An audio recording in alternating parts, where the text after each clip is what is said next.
What's going on, you Brapaholics? Welcome back to the channel. Alright, so we're going to be working on the Ghost again today. Nothing really serious. I'm having trouble with the radio. There's a switch on it, and the switch was kind of finicky when I first got it, but I'm going to bypass the switch because it doesn't even need to be on there. So I'm just going to get rid of that switch. Typical Polaris issue, the seats suck when it comes to going in the water. They like to float. So I'm going to do a little bit better job of trying to get the seat to stay down on this actual unit. It's just a stupid Polaris design. The seat sits into rubber grommets, and the grommets get wore out, then the seats like to float up, and this one has that issue. So I'm going to try to fix that. I have a little bit of an idea. I'll let you guys know what I'm going to do. I have some people interested in buying it, hopefully. I just want to get it prepped for that and hopefully get it out of here very soon. Probably going to be selling hot tamale tomorrow, so maybe in the next video it'll be gone. Decided to sell that because I'm on the market for something else, or just going to save the money in the meantime. So I'm just going to do some things here and there on it. It just needs a little bit of TLC still.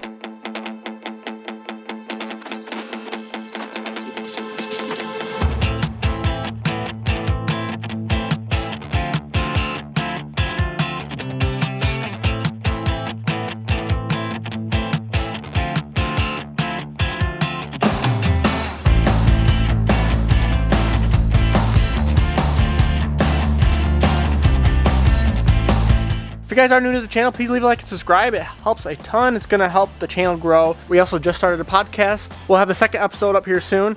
So I have links down in the description for that if you guys are interested in listening to our podcast. It's me and Wyatt, my part-time cameraman slash best friend.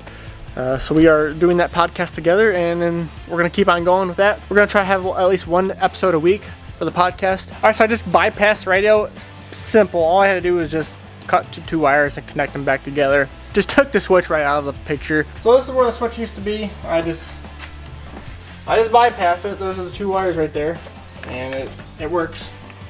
Power's right up. So easy fix. So either these clips are stretched out, or it's not sitting on here perfectly because the gasket is missing too. This is something I put in here to try to make a gasket, but it didn't work. So I need to put something in here to hold it down better. This doesn't necessarily need to be waterproof, so I don't really need a gasket in there, but I need some cushion in there so it straps down better because it kind of flops, so I need to do that too.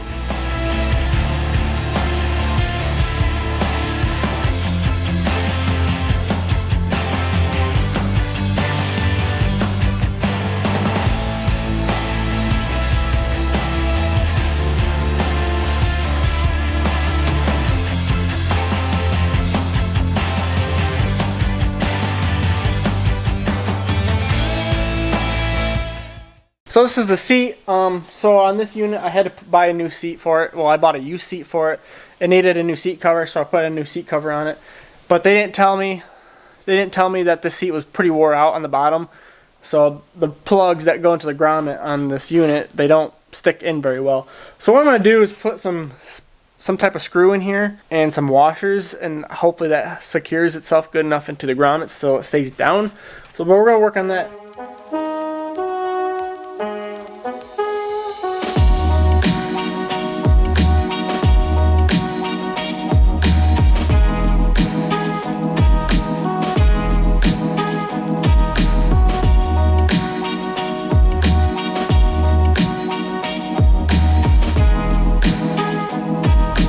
I got all the things I wanted to do. So here on the seat, so I kind of modified it because these tabs were broken. So what I did is I took a screw and some nuts, and basically created this, just recreated that plastic pin that is supposed to lock into the grommet here.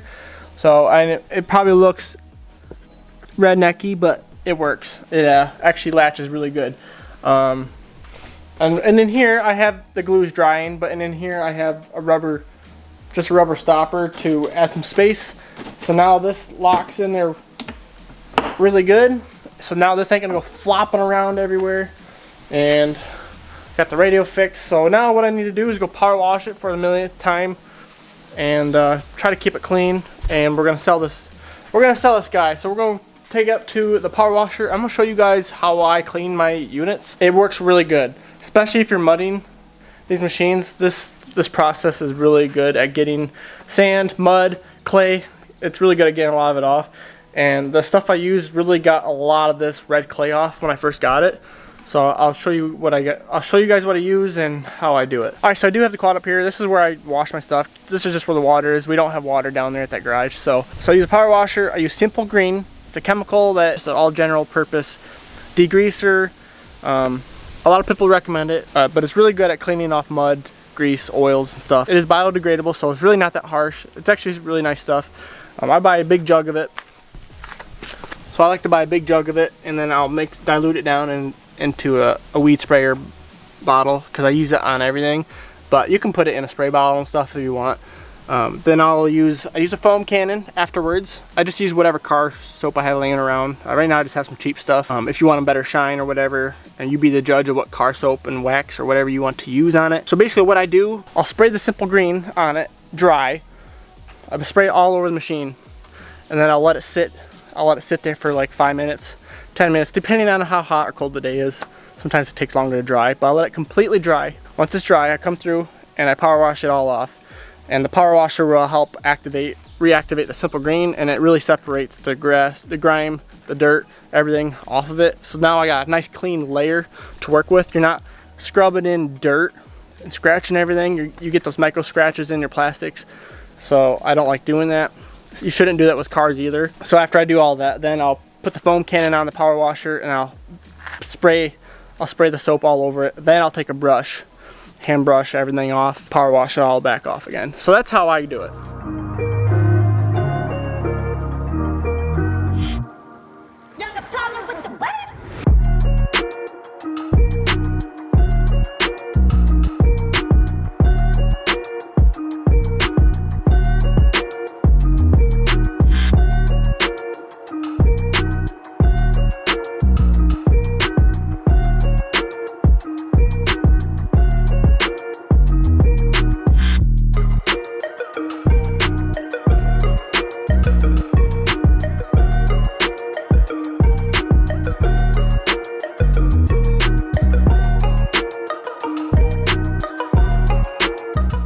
Alright, so I just finished up. The soap I'm using in the foamer really isn't the best soap to put in the foamer. I just had it laying around, I'm just using it up. But normally you want a little bit better foam stream on it. It is windy. That way the foams activate better and help give you a better clean. But it is what it is. And I also diluted my soap down a little bit. They actually make foaming soaps, so those will actually work way better. But I just used what I had. Anyway, so this is gonna be the end of the video, guys. Thank you so much for watching. Please leave a like and subscribe. You can follow me on Instagram, follow me on Facebook. Check out our podcast down below. We're on Spotify, Apple Podcasts, and YouTube. If you want to tune in with me and Wyatt on the podcast, go give it a look. Anyways, thank you guys so much for watching, and I'll see you in the next video.